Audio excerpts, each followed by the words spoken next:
Hello mga friends! Magandang hapon po. Ngayon pa lamang ako magbabrunch. It's now 2 o'clock in the afternoon. Hindi naman talaga ako gutom na gutom, kaya I'd like to show you kung ano po ang aking brunch for today. Ito po ang brunch ko. Medyo may pagka low carb po ito. Meron po akong lettuce, avocado. Malaki ang aking avocado, so I only had half of the avocado.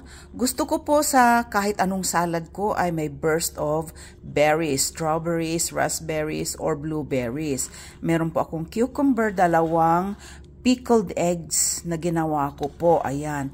At saka, nagcanning ako ng mga salmon, and this is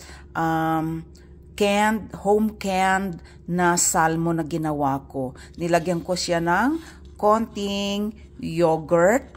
Meron siyang mga iba pang ingredients dyan na nanggaling na rin sa salmon. Mga parsley, no? Yung season natin na ginamit sa parsley. Meron siyang konting onions, no? Meron siyang konting salt, black pepper, and a dash of monk fruit na sweetener. Ayan po.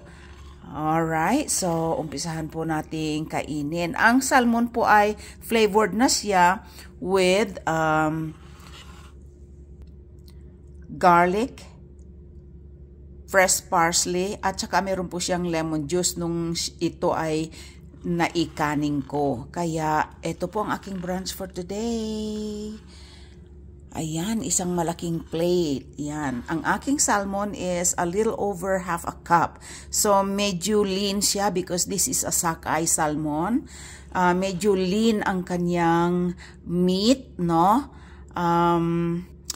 Kaya medyo matagal ko siyang kakainin.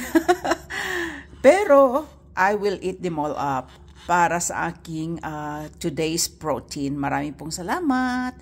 Bye.